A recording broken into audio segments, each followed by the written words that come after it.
करके उन्होंने कहा था कि हवाई चप्पल पहनने वाला भी हवाई जहाज पर चढ़ेगा और नगवा हवाई अड्डा के मैदान से जहाज उड़ेगा।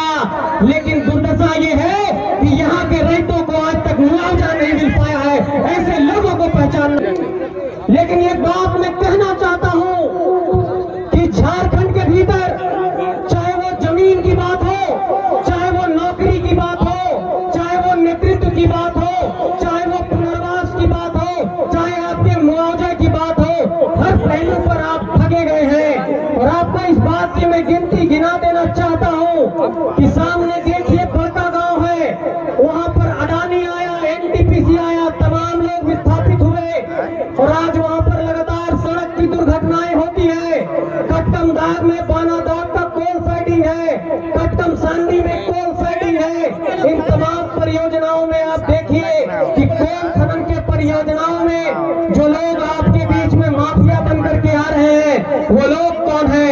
आप जब नजर दौड़ाएंगे तो आपको ये दिखाई पड़ेगा कि आपके बीच में आपका नेता भी आकर के बक्सर से बन रहा है, आपके बीच में आपका माफिया भी कोयला वाला जो है वो हाजीपुर से आ रहा है, बलिया से आ रहा है। मैं अपने माटी के लोगों से ये सवाल करना चाहता हूँ कि जिस तरीके से 23 सालों में ये झारखंड को लूटा गया, जिस तरीके से इस धरती को बर्बाद किया गया, क्या हम इसी जुर्म को सहने के लिए अब भी तैयार हैं या फिर क्रांति की ज्वाला को एक नई धारा देना चाहते हैं? ये सवाल मैं आप लोगों से पूछना चाहती हूं। मत करो।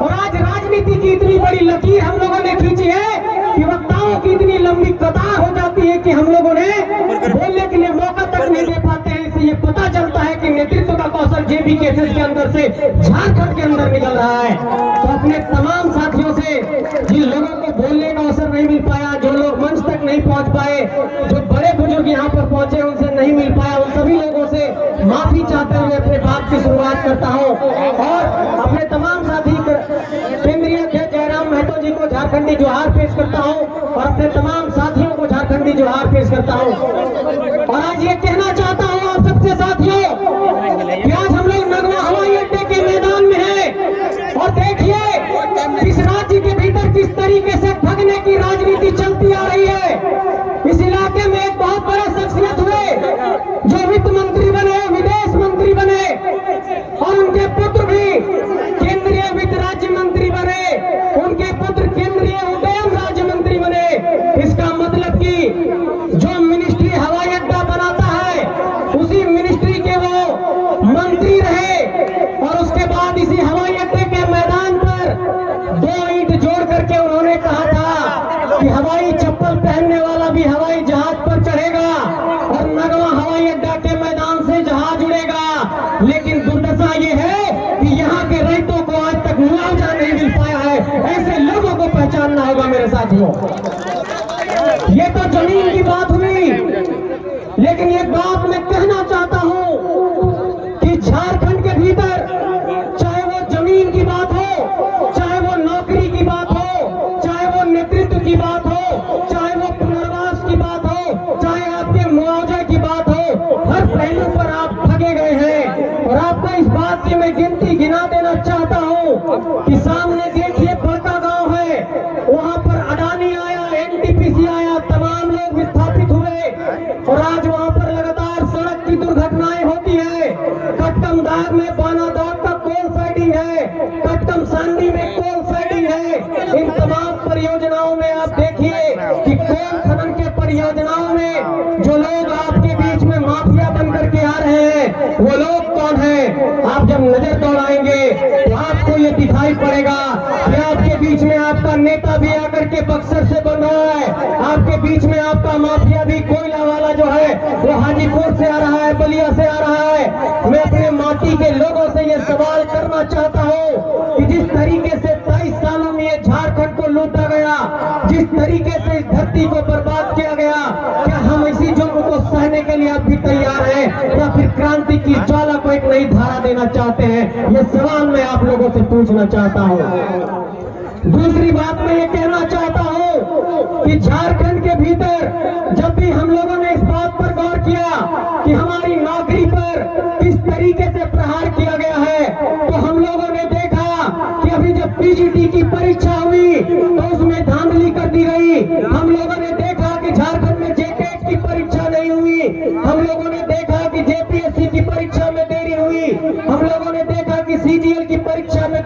नहीं। मैं इन पहलुओं को इसलिए गिना रहा हूँ कि आपके नौकरी को भी 20 लाख 25 लाख रुपए में दूसरे राज्यों के लोग सेटिंग गेटिंग से खरीद रहे हैं। आपके बीच आपका नेता है नहीं। आपके जमीन जो है सो कोयला परियोजना में चले गए, आपके जमीन एयरपोर्ट में चले गए।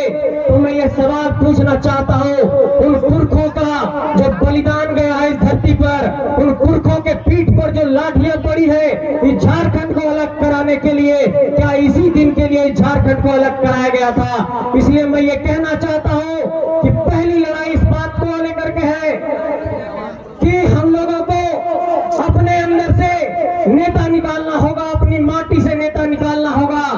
और आज देखिए कि एक बहुत बड़े शख्सियत जिन्हें आज भारत रत्न मिल रहा है, जननायक कर्पूरी ठाकुर जी की जयंती है, वो सामाजिक न्याय के पुरोधा थे।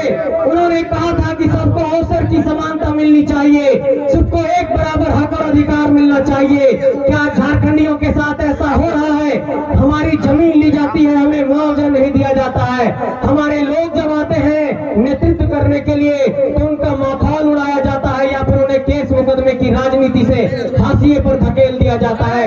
इसलिए हजारीबाग की धरती से आज ये ऐलान करना चाहता हूँ कि झारखंड के नौजवानों ने ये जो नई क्रांति की ज्वाला जलाई है, इस क्रांति की ज्वाला को आप लोगों को गांव-गांव तक लेकर के जाना होगा और घर-घर तक लेकर के जाना होगा।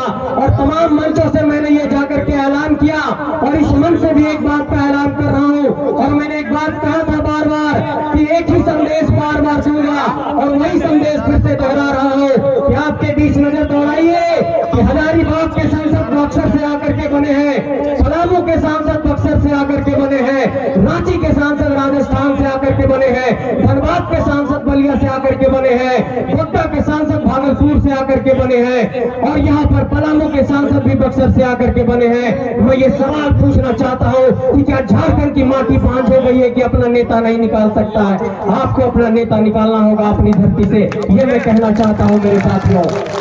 और लोग ये सवाल करते हैं कि कहां से नेतृत्वकर्ता निकालोगे? हम लोगों ने उन लोगों को बार बार जवाब दिया कि इसी धरती पर अकलूराम महतो पैदा हुए, इसी धरती पर निर्मल महतो पैदा हुए, इसी धरती पर सिद्धू कानू पैदा हुए, इसी धरती पर नीलांबर पीतांबर पैदा हुए, इसी धरती पर शेख भिखारी पैदा हुए, इसी धरती पर नादिर अली पैदा हुए, इसी धरती पर जयमंगल पांडे पैदा हुए। तो इसी धरती पर 81 सांसद और 81 विधायक और 14 सांसद भी निकलेगा, इस बात का आपको भरोसा दिलाना चाहता हूं। और ये बात साफ तौर पर आप लोगों को कह देना चाहता हूं कि हम लोगों को जिस तरीके से झारखंड के भीतर एक हिकारत की दृष्टि से देखा गया कि ये नौजवान लड़के क्या कर लेंगे, लेकिन जब तोपचाची की गलियों से निकल करके पूरे झारखंड में जब स्कॉर्पियो की छत पर एक माटी का सपूत दहाड़ने लगा और जब झारखंड की गलियों गलियों में ये क्रांति की आवाज गई तो लोगों ने कहा कि नहीं, इनकी बात में तो दम है, इनकी बात जायज है, ये बात तो सही कह रहे हैं। और उसके बाद आज देखिए कि 2.5 सालों में तमाम जेबी केसेस के कार्यकर्ताओं का नींद गायब है, वो सोते नहीं है, रात भर जगते हैं। तमाम क्रांतिकारी साथी लगातार अलग अलग जगहों पर जाकर के झारखंड में क्रांति की ज्वाला को जला रहे हैं। लेकिन उन पुलिस महकमे से, षड्यंत्रकारियों से ये कहना चाहता हूँ कि हम लोगों पर ये बार बार आरोप लगाया गया कि ये आंदोलन सिर्फ एक इलाके में है और एक जाति वर्ग तक सीमित है। हम लोगों ने ये चुनौती पेश किया कि इस आंदोलन को झारखंड के कोने कोने तक लेकर के जाएंगे। और आज की तारीख में आप देखिए कि झारखंड के जिस इलाके में भी सभा हुई वहां पर एक जनसैलाब उमड़ कर सामने आया है और लोगों ने ये आरोप हम लोगों पर लगाया था कि ये सिर्फ एक जातीय संगठन बन करके रह गया है। उन लोगों को ये कहना चाहता हूँ कि आपके सामने दमयंती मुंडा है, आपके सामने फरजान खान है, आपके सामने रिजवान अंसारी है, आपके सामने दिनेश साहू है। तो ये संगठन सबको साथ लेकर के चलने वाला संगठन है, ये कोई जातीय संगठन नहीं है, इस बात का ऐलान करना चाहता हूँ। और चाहे हमारे हसन भाई हो, चाहे रतन जी हो, चाहे विजय सिंह जी हो, चाहे मोती जी हो, चाहे मनोज जी हो, चाहे रविशंकर जी हो और चाहे तमाम हमारे साथी हो, इस बात का मैं ऐलान करना चाहता हूँ कि ये संगठन सबको साथ लेकर के चल रहा है और झारखंड में तमाम फूल को एक माला में गोथने का काम कर रहा है। और इस माला को हम लोग झारखंड के भीतर एक नई सियासी पहचान देंगे। और यहाँ पर अगर अकलियत समाज के लोग भी आए हैं तो उन लोगों को कहना चाहता हूँ इसी मजलिस के माध्यम से इस मजलिस को अगर आप लोगों ने आज सजाया है तो आपको भी सियासी हकूक की लड़ाई में झारखंड के अंदर भागीदार बनना होगा, क्योंकि इस धरती पर नादिर अली और शेख भिखारी का भी खून रहा है। तो आपको भी सिद्धू कानू और बिरसा मुंडा के वंशजों के साथ, विनोद बाबू के वंशजों के साथ, निर्मल बाबू के वंशजों के साथ झारखंड की इस क्रांति में कदम ताल करना होगा। तो आइए हम सब मिलकर झारखंड की क्रांति को एक नया आयाम देते हैं, और जो 4 बिंदु 5 बिंदु हैं उन सभी पहलुओं पर एक बार अंतिम में आप लोगों का नजर दौड़ा देते हैं कि ये लड़ाई किस बात को लेकर है। पहली लड़ाई इस बात को लेकर है कि झारखंड में स्थानीय नीति खतियान आधारित बने। दूसरी लड़ाई इस बात को लेकर के है कि झारखंड की नियोजन नीति में झारखंड के लोगों को प्राथमिकता मिले। तीसरी लड़ाई इस बात को लेकर के है कि झारखंड में जितने भी जमीन लिए गए उन जमीनों का मुआवजा सही से दिया जाए और पुनर्वास की नीति अपनाई जाए। चौथी मांग इस बात को लेकर के है कि झारखंड की जितनी भी प्रतियोगी परीक्षाएं हो रही है वो समय पर हो और उसका परिणाम समय पर जारी हो और उस पर कोई धांधली नहीं हो। पांचवी मांग इस बात को लेकर है कि झारखंड में अब तक ओबीसी को आरक्षण नहीं मिला और ओबीसी बार बार ये बात कहता रहा है कि आबादी के अनुरूप मुझे आरक्षण दो या फिर कम से कम 27% आरक्षण दो, वो आरक्षण का भी हक नहीं मिला। और झारखंड के आदिवासी समाज के लोग बहुत बड़ी मांग करते रहे हैं कि हमें सरना धर्म कोड दो। आज तक आदिवासियों को भी सरना धर्म कोड नहीं मिल पाया। तो ये कहना चाहता हूँ कि सरना धर्म कोड की मांग के साथ भी हम लोग आदिवासियों की भावना के साथ हैं। और अभी कुछ दिनों पहले ITI के विद्यार्थी मिले थे, वो कह रहे थे कि असिस्टेंट लोको पायलट में सिर्फ 6000 वैकेंसी निकाली गई है। तो सेंट्रल गवर्नमेंट से भी ये कहना चाहता हूँ कि ऐसे अभ्यर्थियों के लिए भी कम से कम 50,000 की वैकेंसी लाइए, तब तो ये लोग लोको पायलट बन पाएंगे। और अंत में ये बात जोड़ना चाहता हूँ आप लोगों के साथ कि झारखंड के अंदर इन मुद्दों आधारित राजनीति नहीं होगी, अगर इन मुद्दों को लेकर सियासत नहीं होगी, इन मुद्दों को लेकर अगर मुखरता नहीं होगी तो हम लोग ऐसे ही हाशिए पर धकेल दिए जाएंगे।